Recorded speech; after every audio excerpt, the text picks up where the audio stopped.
Kampus itu boleh nggak sih pakai AI untuk penulisan, untuk karya gitu-gitu, boleh nggak? Dosen kamu itu nggak ada 24/7 untuk menjawab semua pertanyaan kamu, Iya. untuk ngejelasin secara rinci, nggak Mm-mm. ada kan.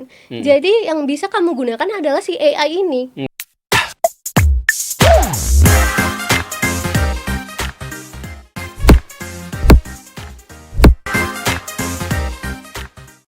Assalamualaikum warahmatullahi wabarakatuh. Ketemu lagi dengan saya Kozin Amro di podcast Pejuang. Podcastnya para pejuang. Pejuang apa saja? Pejuang ekonomi, pejuang cuan, pejuang kuliah, pejuang pendidikan, pejuang lingkungan, pejuang politik, ekonomi, bisnis, dan termasuk pejuang mahasiswa yang sedang kita mau ngobrol soal apa nih? Soal AI katanya. Iya betul. AI. Jadi artificial Artificial intelligence. intelligence. Nah, sebelum ngobrol itu, kamu bisa kenalan dulu nih. Oke. Halo, perkenalkan saya Tarulia Simem BPP dari boleh bawa universitas Iya ya nih dong, Mas? boleh dong. Dari Universitas Mercu Buana semester 6 Public Relations. Oke, tepuk tangan. Panggilannya apa nih? Panggilannya Taruli. Taruli.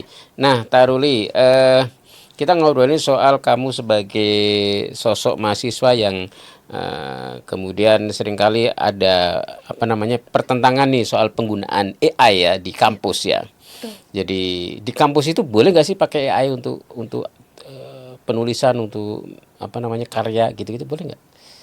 Jatuhnya sebenarnya tidak boleh ya.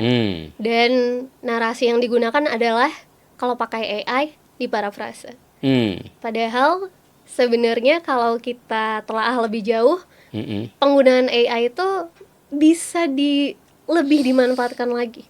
Seperti itu. Jadi harusnya menurut saya yang seharusnya diparafrase, yang harusnya dibilang diparafrase itu bisa disampaikan lebih dalam lagi. Oh, gunakan AI ini untuk menanyakan konteks-konteks spesifik yang Anda ingin tahu. Dan itu menurut saya hal yang dilewatkan oleh institusi pendidikan mulai dari SD, SMP, SMA, bahkan di universitas. Maksudnya parafrase itu gimana, Taruli? Parafrase itu adalah momen di mana suatu paragraf itu dirubah kalimatnya menggunakan bahasa kita sendiri. Oh, jadi Kata-katanya kamu dirubah. misalnya untuk ngejawab satu soal dari dosen atau menuliskan suatu paragraf, kamu pakai AI nih. Iya. Itu nggak boleh langsung di copy paste Iya, begitu ya? betul. Ditulis lagi. Emang Iya. mereka tahu? Iya. Ada sebuah aplikasi atau website yang mirip Turnitin untuk mengecek apakah ini dari AI atau tidak. Seperti itu. Oh. Dan biasanya AI itu punya ciri khas di mana isinya tidak kontekstual, terlalu umum. Jadi umum. kelihatan bahkan tanpa software sendiri itu udah kelihatan, oh ini pakai AI. Pakai AI Seperti udah itu, ya. ketahuan. Jadi sebenarnya ya kalau orang yang pinter, kalaupun dia pakai AI pasti nggak akan kopas juga ya. Iya, betul. Tetapi sebenarnya nggak usah terlalu dikasih aturan begitu ya, nggak usah terlalu kalau kamu dengan pelarangan tadi gimana? Harusnya itu jadi membatasi manfaat AI itu sendiri. Jadi terkesannya AI itu hanya berfungsi sebagai kamu nanya, dijawab, kopas, parafrase. Padahal seharusnya bisa dipakai untuk berpikir. Jadi kita menganggap AI ini rekan diskusi kalau saya bilang. Jadi misalnya saya ingin mengetahui suatu hal atau misalnya suatu frasa gitu, yang berkaitan dengan konteks yang sedikit lebih luas gitu, dari materi dari dosen misalnya. Itu saya tanyakan. Terus dia menjelaskan. Terus saya bingung korelasinya dengan narasi besar konteks ini yang dari dosen apa? Saya tanyakan lagi. Oh, begitu relevansinya. Jadi akan tektokan ya? Iya, betul. Nah, dari situ nanti kita akan bisa mencerna dan menggunakan bahasa sendiri. Seperti itu. Dan itu sayang banget dilewatin oleh institusi pengarahannya, ternyata AI itu bisa dipakai seperti itu. Jadi sebenarnya kalau dibebasin pakai AI justru orang akan lebih kreatif ya, karena dia akan tektokan dan kemudian berdiskusi dengan AI itu ya. Nah, ini bergantung lagi sebenarnya sama mahasiswanya, sama insannya. Jadi Kalau dari institusi, saya mengharapkan diarahkan seperti itu. Dan dari individu, pahamilah bahwa AI itu nggak cuman bisa kamu pakai untuk ngejawab soal, tapi bisa kamu teman belajar. Jadi ibarat kata dosen kamu itu nggak ada 24/7 untuk menjawab semua pertanyaan kamu, untuk ngejelasin secara rinci, nggak ada kan. Jadi yang bisa kamu gunakan adalah si AI ini. Pakai aja bahasa kamu sendiri, kebingungan kamu, saya bingung nih di sini. Nah AI akan menjawab gitu. Bergantung kamu pinter-pinter ngasih konteksnya. Dari situ kamu bakalan lebih tercerahkan lagi, lebih berwawasan lagi tentang pembelajaran kamu. Oke. Gitu, Mas. Kalau ada yang mengatakan AI itu bikin orang malas berpikir, menurutmu gimana? Ini 50-50 bergantung pada kebiasaan sebelumnya. Jadi, nah ini yang perlu saya sampaikan. Menurut saya, utilisasi dari AI ini, kenapa saya bisa menggunakan AI sebagaimana saya menggunakannya? Karena saya sudah terbiasa memang dari dulu dihadapkan dengan harus penyusunan teks ilmiah, dihadapkan dengan membaca jurnal, gitu. Jadi mungkin saja proses itu tidak dilalui oleh semua orang. Jadi saya menggunakan AI ini tidak sama seperti orang menggunakan AI. Dan menurut saya itulah yang perlu diketahui dan diperhatikan oleh individu maupun instansi, dosen, kelompok, bahwa proses itu tetap harus dipertahankan, tapi gunakan AI sebagai pendamping. Jadi jangan menutup diri dari AI, jangan hanya menganggap AI untuk diparafrase, tapi gunakan sebagai teman berpikir. Dan itu sebenarnya yang harus dibiasakan gitu. Sedari dini ya. Dan melihat, saya kebetulan punya adik, melihat tugas-tugasnya, saya merasa ini sudah diaktualisasikan. Karena mereka yang SMP itu sudah menyusun tulisan ilmiah dengan sumber apastyle. Dan menurut saya ini akan mengimbangi adanya AI ini. Adikmu apa, SMP, SMA? Adik saya sekarang ada yang SMA, ada yang SMP. Udah pakai juga? Sudah. Untuk nyusun tugas, untuk apa gitu ya? Untuk AI, untuk saat ini belum.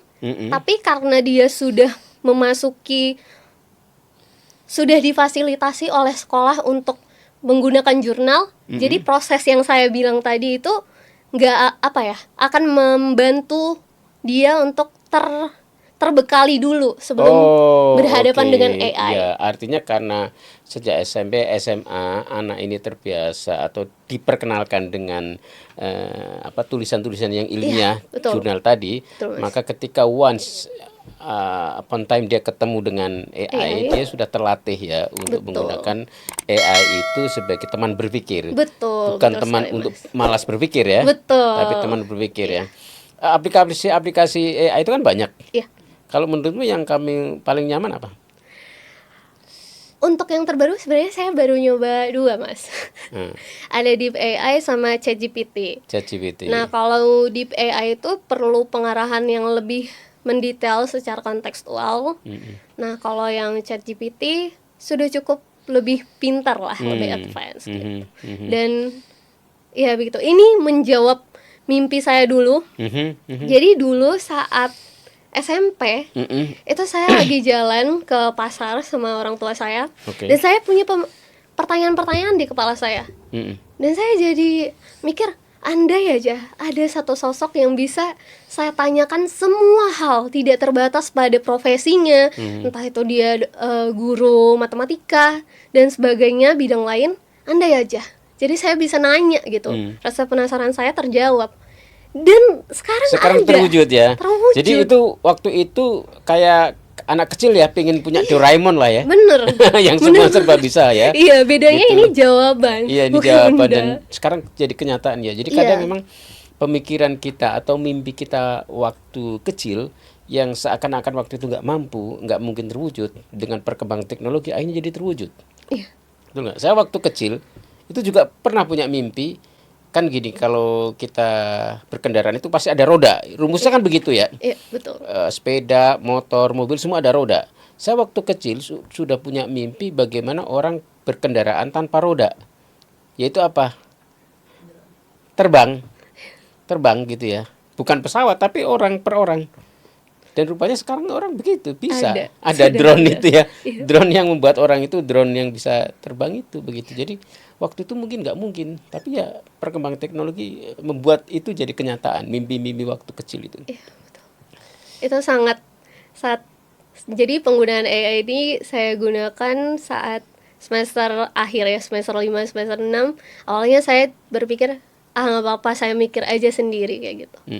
Tapi ketika saya menggunakannya, wah, ini menjawab pertanyaan saya banget ini canggih banget. Dan itu ya secara nggak langsung tadi menjawab mimpi saya yang saat SMP itu. Kamu sekarang lagi ngerjain tugas apa? Kalau sekarang saya lagi kerjain proposal skripsi. Proposal skripsi. Iya. Udah pakai AI juga? Iya. Betul sekali. Enggak, gimana cara nyusun proposal skripsi dengan AI?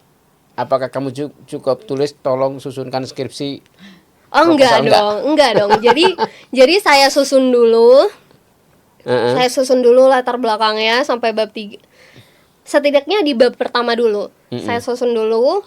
Terus nanti saya tanyakan apakah ini tuh saling terfokus sesuai dengan prinsip metode yang saya gunakan atau tidak, seperti itu. Dan itu tidak langsung ketemu hasil ya. Yeah. Tapi itu terus saya pertanyakan, tapi dan akhirnya saya temukan jawabannya dengan catatan membaca dari sumber lain, dari buku. Oh, oke. Dengan begitu nanti AI-nya ketika kita kasih konteks baru, dia akan lebih membantu lagi. Jadi semuanya balik lagi saya bilang tadi, AI itu tools, bukan alat untuk menjawab apa yang kamu butuhkan, bukan.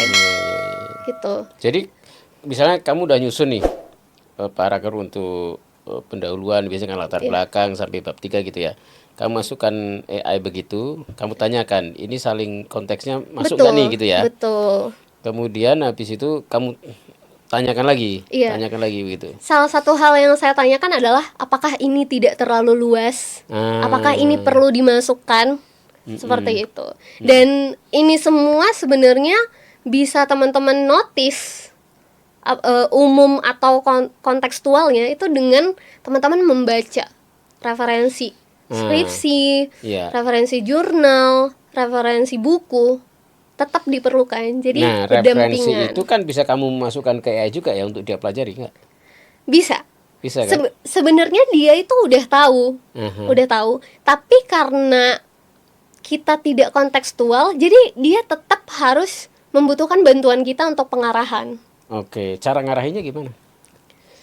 Aduh, ini harus dibahas case per case.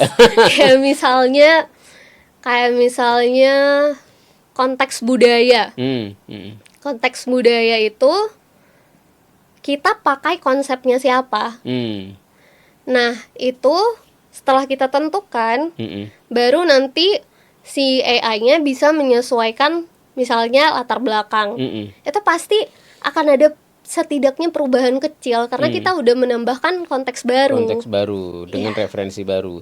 Karena begini, ini penonton ini banyak juga yang baru manfaatkan AI baru sebatas untuk menanya. Belum sampai ke deep sampai yang kamu lakukan itu gitu. Makanya kamu kan cerita penggunaannya itu menarik, saya yakin buat penonton ini. Gitu. Ada lagi nggak yang mau disampaikan? The amazing of AI gitu ya, sebagai mahasiswi. Itu sangat wow sekali lagi. Dan balik lagi pesan saya adalah instansi please banget arahkan mahasiswanya atau bahkan anak-anak SD, SMP, SMA dengan tetap mempertahankan penggunaan jurnal ya, jurnal, e-book dan sebagainya, karena AI itu balik lagi tools doang. Arahkan mereka untuk menggunakannya ya sebagai tools dan bukan untuk menjawab kopas parafrase. tapi bantu mereka untuk menyadari AI itu bisa dipakai sebagai teman diskusi, teman untuk mereka belajar, teman untuk tahu detail-detail pemahaman tentang materi yang diberikan oleh instansi pendidikan. Dan untuk teman-teman individu, sadarilah bahwa AI itu bukanlah hal yang bisa menjawab pertanyaan teman-teman semua, bukan menjawab tugas-tugas menggantikan teman-teman. Tidak, sayang duitnya. Itu teman-teman bisa pakai untuk paham lebih jauh apa yang disampaikan guru teman-teman, dosen teman-teman, dengan tetap membaca jurnal-jurnal dan dokumen-dokumen resmi lainnya. Itu akan membantu teman-teman untuk berpikir kritis, berwawasan lebih luas dan lebih mendalam lagi. Seperti itu. Itu tadi dari Taruli ya, jadi kesimpulannya adalah jangan gunakan AI hanya sekedar untuk tempat bertanya karena membuat kita jadi malas berpikir, tapi jadikan AI menjadi tempat partner untuk diskusi dan kemudian menambah referensi dan berdialektika sehingga AI membuat kita bukannya makin bodoh tapi makin cerdas. Kita tutup podcast kita kali ini. Pejuang bukan harapi.